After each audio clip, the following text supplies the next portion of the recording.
let's get started. We have 5 minutes for each section. We're going to have a few answers from different mayors at different times. Just if we need a little bit more time, we can take a little bit more time, but let's try to keep it within that 5 minutes if we can. We're going to start with Mayor Moss of Willow Park. The last time we hosted a mayor's forum, Hudson Oaks and Willow Park were in the process of signing an agreement with Fort Worth for surface water. Can you give everyone an update on this project, and then Mark can chime in after this one? It's been a great partnership with Hudson Oaks. I was elected in 2017, I think.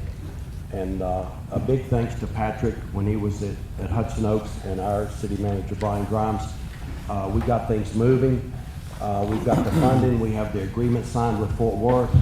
Right now we're in the process of acquisitioning land where to run the pipe. And I'm hopeful summer 2021 we'll have water from Fort Worth. And that'll give Willow Park an additional 3.5 million gallons a day. So we do not have a water problem any longer in Willow Park. Yeah, so this was a collaborative effort between Willow Park and Hudson Oaks and also Fort Worth. It's a $13 million project split between Willow Park and Hudson Oaks. Eventually we'll have, like Doyle said, we'll have over 3 million gallons of water per day that could come into our communities, which will handle our water issues for a lifetime, I think, Patrick. Once we hit 2 million gallons in Hudson Oaks, we're going to have to do some infrastructure changes to accommodate that, but it will completely allow Hudson Oaks to build out and Willow Park as well. So this was a huge win for us. One thing that I want to bring up, the Texas Water Development Board is funding this, and I think our interest rate is less than 1%. It's very low.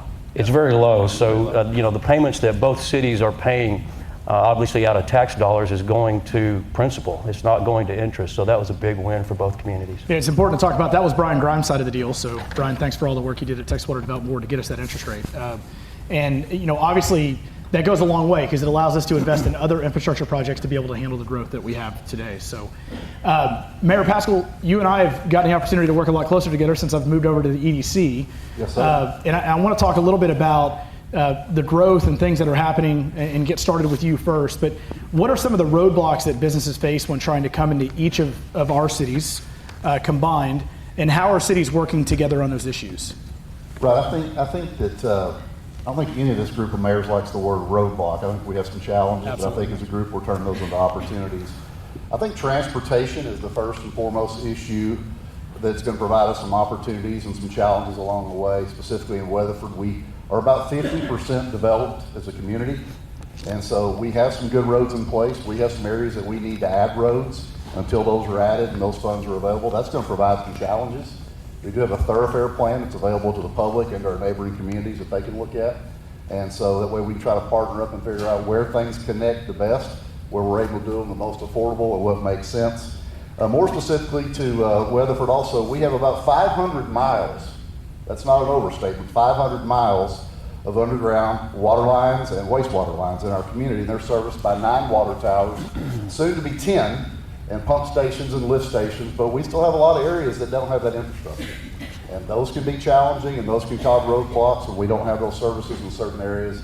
And there are plans when it makes financial sense, when a development supports that, there's a balance there for those things to be expanded. And we have a thoroughfare plan and a general plan that have been citizens-based. They're citizens' plans. And that's guiding the way we're growing and where we're growing. And occasionally, people want to build neighborhoods and commercial developments that don't fit into our thoroughfare plan and general plan for one reason or other. So those are the areas we're focusing on right now, trying to solve. Mayor Marshall, you want to answer that same question? Go ahead. Go ahead.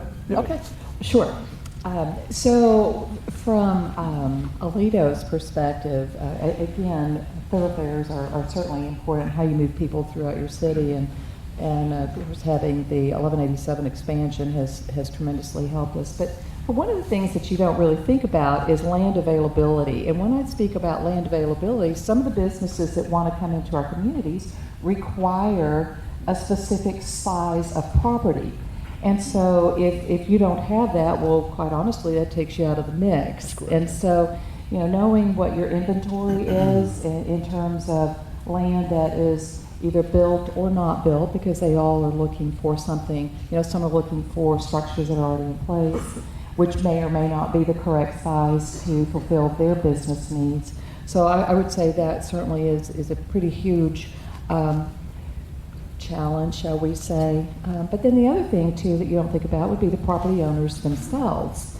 And so some property owners, and I'm all about personal property rights, please hear me say this, and sometimes you have property owners that have open parcels who are interested in building, but not today and not tomorrow. So working with them on their timeline and time frame and what is their vision as it relates to the current zoning of that particular area can also lend itself to some roadblocks.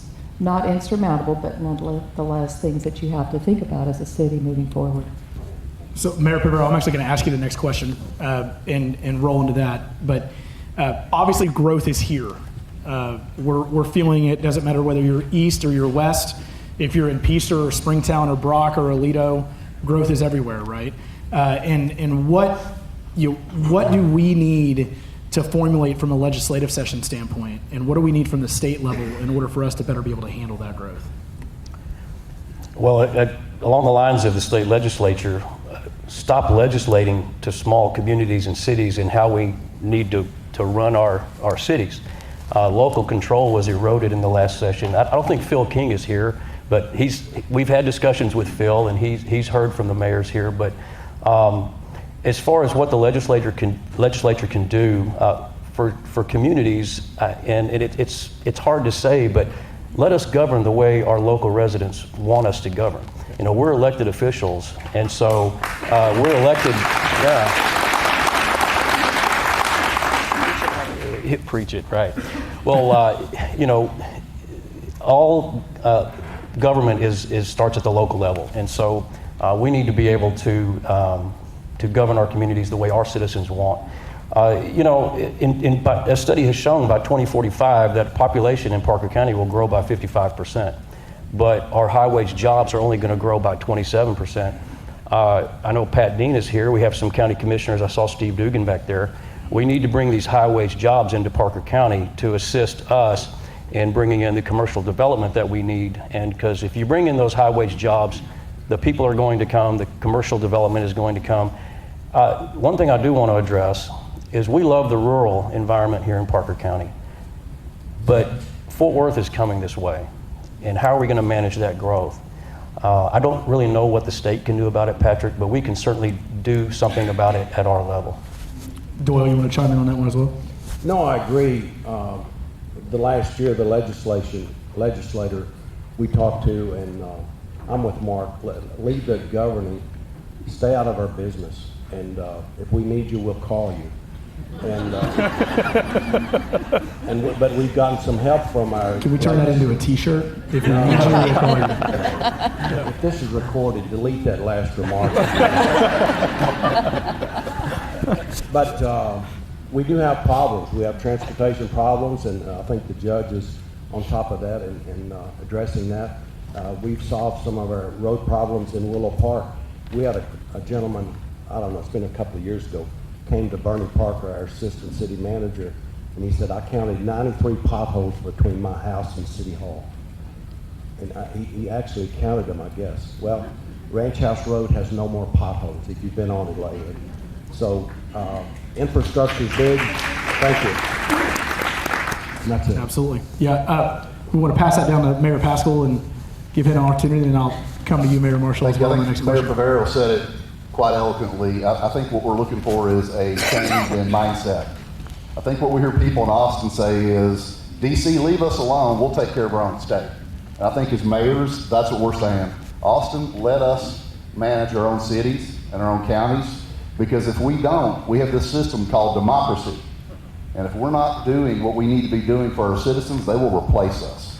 So we're asking them to honor the system of democracy and allow the citizens to empower us to make our local decisions for our communities. And if we have time, I'd like to give a couple examples of recent legislation. Absolutely. Okay. Yeah. I think it's important for folks in the room to understand. The first thing in the last legislative session, and we do have very positive communication with our legislators in Austin, This is a positive conversation. They typically are with them. Yes, sir. The first is the deregulation of exterior building materials that we had in the last session. So you can build, a city is not allowed anymore to regulate the exterior building materials in a neighborhood unless there's an HOA or restrictions like that. So you can build a $200,000, $300,000, $400,000, $500,000 house and the lot next to you be open, and they don't have to build a brick house if everything is in the neighborhood is a brick house. So there are plenty of times where that's not in the best interest of a development that's already started or a future development, because the developers want to develop the property and move out and make money, and I'm all for making money. I'm a businessman. But as cities, we have to serve those from a public safety aspect, and we have to hope and pray that the value continues to be flat or hopefully increase in those properties. We need local control over building material types in our communities. The second thing, thank you. The second thing is the cap on ad valorem tax rate. That needs to be something that local communities decide, and I know that's politically very, very popular, but if you're a community that is maturing and has a flat or declining sales tax, that is very threatening. The data just came out for January of 2019, right before I left for here, in communities like South Lake and Grapevine, and there was another one in the Metroplex that still are flourishing. When you have a temporarily or a brief or a permanent decline in sales tax revenue, that doesn't mean that you don't need fire trucks, police cars, you don't want parks and libraries. The costs continue to increase with the cost of living, and those are things we need control of locally. Yes, sir. Absolutely. Mayor Marshall, I'm going to let you chime in on that one, but I'm going to ask the next question, and if you want to chime in on that, you certainly can. But I think I also would like you to fill in how the mayors and cities are collaborating. You've been a mayor for a significant period of time. You and I have worked together for almost 14 years. Just talk about how it's different. What is the collaboration? What does it look like? And how is it different now than it was 10 years ago? So I'm going to go back to the sibling that you discussed. So we, I'll just say from my perspective, and I believe I have the support of the other mayors up here, but we, at no other time in the history that I can recall, have we collectively worked together as closely and as effectively as we are today. And that's huge. It's huge. It's huge for our cities because we're each responsible for our individual cities, and yet there are those things that impact us collectively. And so we have been meeting together as mayors for quite some time, but Kat Dean sort of solidified that about 2 years ago on the county level. And so we have a mayor's council that includes mayors from all across the county, and this is our second year. I'm the president of the council this year, and truly an honor. But locally here, it's huge. And what does collaboration look like when you're responsible for your own city? So I'm going to share just a couple of examples with you, and things that you probably would not consider or think about. But when we have construction, for instance, going on 1187. And it's going to, or it could be Old Meadow Road, but anyway, a road that impacts another city, then we're going to reach out to that city and let them know what's going on. Why? Because it impacts their residents as well. So we want to make sure that we're a good neighbor. But also, I want to go back just a few years to say that Hudson Oaks and Aledo had the opportunity to collaborate and work together with Aneta to ensure that they were able to procure their water system. I think that's pretty significant. When we were expanding 1187 from a 2-lane road in Aledo to the 4-lane road through the pain, sweat, and tears, I had several residents from Aneta North call me and express some concern about an intersection close to the railroad tracks as you're southbound. If you haven't been to Aledo, I don't want to know about it, just get there. Anyway, they were concerned about the safety of school buses crossing as well as cars, etc. So I called TxDOT and I said, you know what? Let's revisit the design of that particular intersection because here's the concern, and I was able to share that. You know what they did? They redesigned that. Would that have happened if I hadn't heard from a neighboring city, from some residents? No. I call that collaboration. Because I could have just said, oh, well, sucks to be you, but you know what? I don't have it in me to say that. So You've told me before. okay, so telling Bill and my brother is a whole nother topic, right? But more recently, had over the last couple of years, some residents again from Atlanta North expressed some concerns about the growth that we're experiencing in parts of Aledo and Baylor Ranch Road, and what that looks like as it intersects to a road that is pretty significant in their city. And so I went back to the developer and I said, look, this is a concern. It's a safety concern. And for those who know me, you know that public safety is number one in my book. And I said, what can you do? How can you mitigate some of the concerns that they have from a public safety perspective? And so they redesigned that intersection so that the south end of Jenkins Road will be closed, turned into some hike and bike trails, but also creating a city street then that reduces the concern that they had with that. So, and then finally, when you think about your trash contract, everybody likes to have their trash picked up, right? Unless you're in the county and you're burning it, but nonetheless, that's a whole other topic. So several years ago, the cities collectively worked together to procure a contract that really served our residents well in the 6 cities in East Parker County, and then renewed that 2 years ago, I guess, when the contract expired. So those are some of the ways that we're working collectively and collaboratively, and then through the Mayor's Council and work with the county, able to talk about what transportation issues we have as a whole. So those are just a few examples. Mayor Pavero, we'll move on to the next question. I want to leave a little bit of time for some question and answer with the crowd. So, obviously public service is a noble cause. I've been in it for a long time as an employee, as somebody who gets paid. And there are many people in the room who may be interested in serving in a capacity that's unpaid. Can you describe the different areas a person can get involved and serve if they're interested to? And how does that process work with cities? Yeah, with cities, there's several boards and commissions that you can get on. Paul, I know you have several, 12 committees in Weatherford or commissions that you can get on, whether it's parks or what else? Planning, zoning. Animal shelter, yeah, kind of whatever your love in life is. Is it animals? Is it parks? With the city of Hudson Oaks, we do have a planning and zoning commission, and so just pay attention to maybe the city's Facebook pages or the Weatherford Democrat or the Community News, and find out where do you want to serve, and those opportunities come available pretty regularly. I served on the ESD Board of Commissioners. That's the county fire department. Those come up pretty often, and the process is you would apply for them, and then you would interview before either the city council or the county commissioner's court, and it's a competitive process.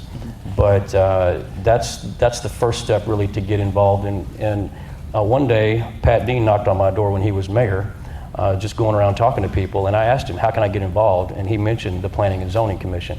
And so that's exactly how. Next thing you know, you were sitting in a planning and zoning meeting. Yeah, Just next put thing you you right know. in there. The minute you tell us you want to be involved, we're going to slip you right in. Exactly. Yeah. Doyle, he hates to talk. That's what I'm making talk. I'm trying to leave some time for Kit. Already overwhelmed. I think serving, I've served all my life on different things. I volunteered. In fact, there's a message on my board in front of my office now. It says, sometimes later becomes never. Do it now. And at my age, you really have to do it now. But working together this last year, in 2006, Miss Linda and I came back from Florida. And anybody here from Center of Hope? We started a food drive. I think Becky Kennard was director at that time. I think so. And this last year, it's our 12th or 13th year, I can't remember, but I asked the mayors at one of the meetings if we could do it as a joint effort. In 2018, I think we handed out about 1,800 bags. This last year, with the mayor's help, we handed out 3,500 bags. So That's incredible. It'll continue to grow, and it's a great group to work with. We pick at each other. Serving is, I think we were put on this earth to serve. Do something, make a difference. I think that's what we all should aspire to do, and don't hesitate, do it now, and I can't think of anything else. So I'm going to take a few minutes here if we have them. Lisa's going to shut me down if we don't have them, and answer questions. I'll actually go out there if that's okay. Yep, there we go. Does anybody have any questions specifically for the mayors about growth, development, everything in between? I see a hand all the way in the back. At Willow Park, we take questions on Friday. Only on Fridays between 6 p.m. and 7 p.m. usually. Hold on one sec. Yes, I'd like to know if you have projections for the future growth for like the next 5 to 20 years. So I can help answer that question because Mayor Pavero actually answered that question. Mark, do you want to go through the number you gave for growth through 2045? Can you repeat the question? Was it? Yeah, the question was what is the actual growth of Parker County going to be, percentage-wise? What's it projected to be? Yeah, so by 2045, population will grow by 55%. But also in that, high-wage job growth will only increase by 27%. So our citizens are going to be going to Fort Worth or somewhere else to go to work, and we need to close that gap. I don't know if that answers your question, but somehow it does. Yep. Somehow the cities in the county need to come together to close that gap. You know, in Hudson Oaks, we brought in Superior Livestock, which is they have 40 plus employees. Is that this table right here? I just saw some cheering right here. So Superior Livestock is a corporate headquarters that's come into Hudson Oaks along with NextLink. And so, you know, we need to do that countywide, is to bring in these high-wage jobs. Just going across the stage there, I mean, obviously we've got huge employers over in Weatherford that do a tremendous job for us in the medical side, power services side, JMAC, you know, lots of major players that are there over, you know, in the Aledo side. Tri-County's building a huge headquarters in Aledo that's going to bring a lot of jobs here locally. And then in Willow Park as well, you guys have been busy. We've got Holt Caterpillar, you know, Renault One, ProFrac, and some other players that are there as well. So, Mayor, you want to talk about the growth a little bit there too? Right, and I think Mayor Pavero makes a great point, and that's extremely relevant data that Michael Morris shared with us recently in a meeting that we all had together. And another reason other than quality of life and median income rising and other things in our communities is the burden that people traveling back and forth to Fort Worth on a daily basis on our transportation infrastructure. It makes it more difficult when they have to travel that far. And so we need to narrow that gap of the quality of jobs and the number of jobs that are high wage in relationship to our overall county growth to help ease that transportation burden too. We have to make that happen, and we have to collaborate and do those things. Absolutely. Do we have any other questions? Oh, there we go, Judge. The scariest statistic on that one is actually that lanes traveled or miles traveled by residents will go up by 78%. We didn't talk about that one. So people are literally going to be driving 78% more than they do today to get to their job, which is something we got to fix. So as part of your growth. I promise I paid that traffic ticket yesterday, so if that's what you're going to ask, I'm sorry. Well, I don't have the receipt, so the warrant's outstanding. We'll talk outside. So part of your growth projections have to assume that people that live here will stay here, and some of us will grow old. And in order, so I have two prongs to the question. How are we going to handle the need for an aging population? And secondarily, how are we going to handle bringing in the kinds of homes and developments to handle the wage earners that can't find a place to live right now in Aledo or Hudson Oaks, and it's even hard in Willow Park. So, and that necessarily talks about apartments and duplexes and bringing in wage earners who can work at Fish Creek and actually make a living rather than driving from Fort Worth to come work here. I'll start on that and then pass it on. I think that's a challenge, Judge Johnson, that we face in Weatherford, Parker County, the state, and America and the world. And we have to have diversity in housing for all levels of wage earners. We have to have housing that meets the needs of an aging population. A person that's older does not want to live in a 3-story apartment complex. That does not work for that type of population.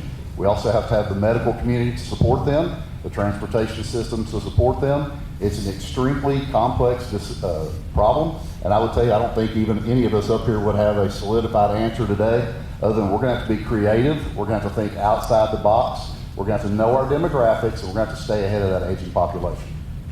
Mayor Marshall, I'm going to kind of direct specifically to you because you guys have done a tremendous job with Parks of Aledo. Smaller lots, community-based development, kind of a lot of internal services. Can you talk a lot about what that's done and how that's changed the mentality in Aledo? Sure.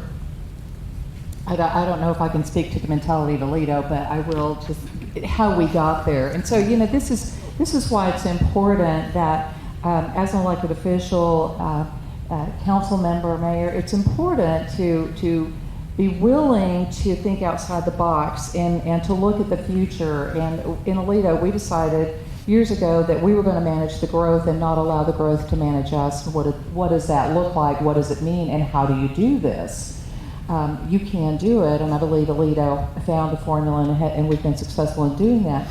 But it required that we change some of our zoning requirements in order to accommodate the developer with Parks of Aledo. And here's why. The offset of increasing by just a handful some of the smaller lot sizes and reducing the number of the larger sizes, you know what we got in return for that? We got more green space. We got more parks and hike and bike trails that we would not have gotten if we had not been thinking outside of the box and saying, what do we want for our community? Well, we want the opportunity for our residents to be outdoors more, and we know that that was where things were going. And so that, in fact, has actually created more of a sense of community because of the additional green space. We have kids that are playing outside in a safe area. We have parents that are outside meeting their neighbors. Oh my goodness, how many years have we gone? We couldn't tell you who our next door neighbor was because everybody's either busy or they're on their device, whatever that looks like. And so that actually has been what I consider an unintended consequence in that the end result was not necessarily that which we were thinking about when we said yes. We will reduce the number of required larger lots and allow you to increase the number of smaller lots. So just working with a developer who actually also wants to work with us and understands what our rules, regulations, subdivision ordinance says, the rules that you have to kind of follow, which we have to adhere to. If you have a bad ordinance, you can change it. And so paying attention to that as well helps you move into the future as those needs and as those our populations look a little bit different. We've just recently approved, Lynn, back to your point, the construction of a memory care facility, assisted living, and we're seeing more of those. Weatherford has hosted, the bulk of them in Parker County, but you also now have that expansion in Willow Park, and then that will be happening also. I think there's some more coming in Willow Park, but then Aledo as well. So being aware of what that population looks like and projecting into the future, sometimes when you don't have a crystal ball, you do the best you can. Absolutely. Mark, did you want to chime in on that real quick, and then we got time for one more question? Yeah, because since I've been on council and as mayor, we've had at least two facilities that have come before our planning and zoning and council that were approved. One was a retirement center, and another one was a 55 and over community. Both of them beautiful facilities, never got built. We can only do so much, and when folks come in and they want to build something in our cities, and like Paul mentioned, we used to have requirements as far as exterior facade and things like that, but other than that, we really can't regulate.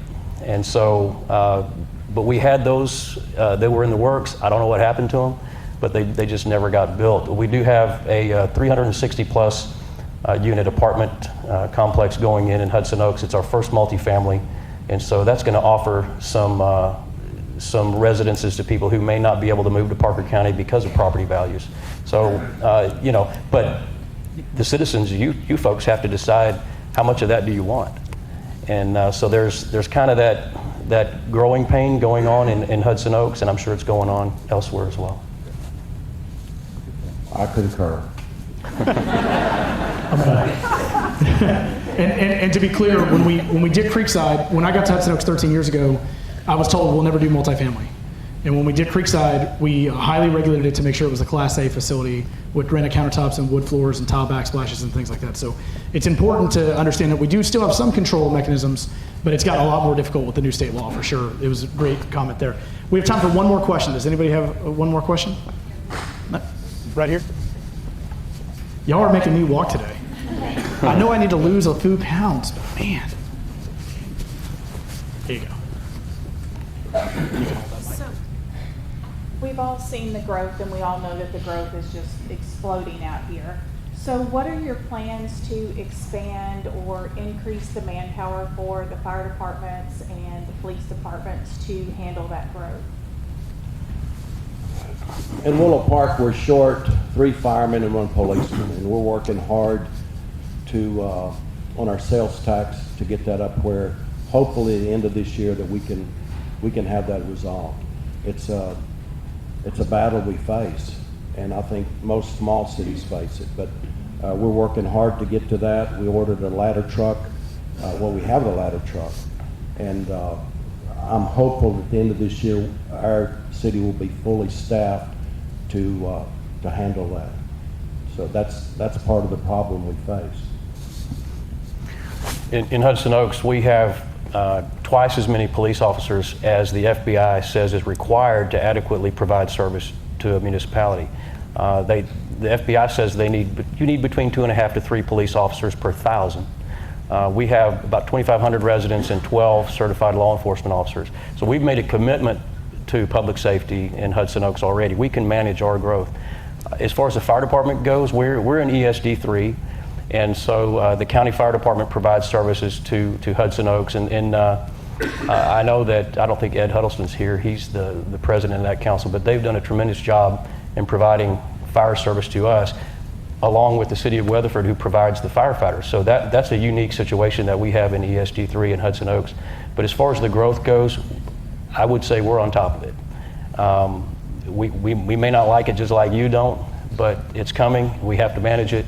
And so as far as Hudson Oaks and our fire and police, we're forward thinking. So as you know, cities have a finite number of dollars to use and, excuse me, or access to, especially if you're working with conservative budgets. So Aledo, the city of Aledo, which is 2.6 square miles, the school district is much larger. So when people think Aledo, they think it's larger than what we actually are. So our responsibility is for our residents within that square mileage.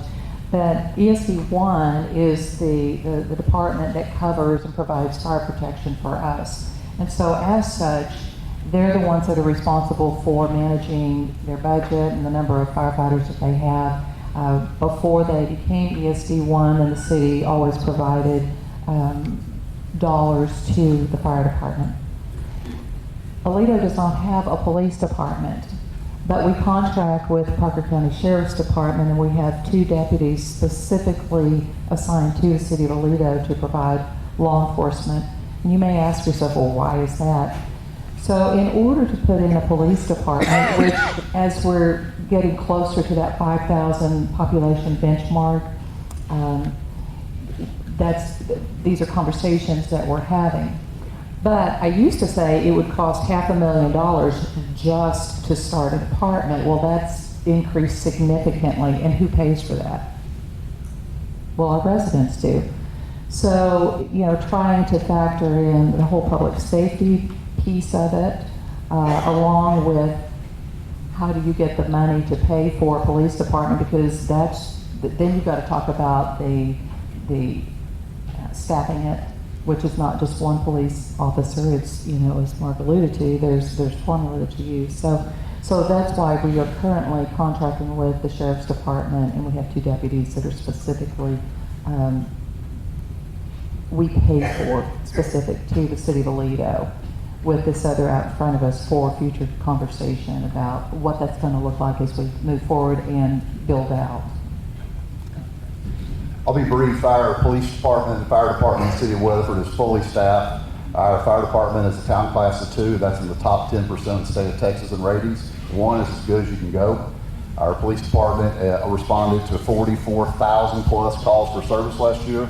Our fire department, which is 3 stations plus a station with our contract with ESD, which we greatly appreciate and are thankful for, responded to over 4,200 calls total. Our top 2 capital projects, our new public safety facility is in the design phase and will be under construction within the next 12 to 15 months. While that is under construction, we will be starting construction of our next fire station. So to answer your question, we have plans in process already to be equipped to handle the growth that's on the way. Folks, I want to take a minute just to thank the mayors for coming up. The amount of transparency that you guys gave these folks today is incredible. Thank you very much. And now we'll turn it over to you, Sean.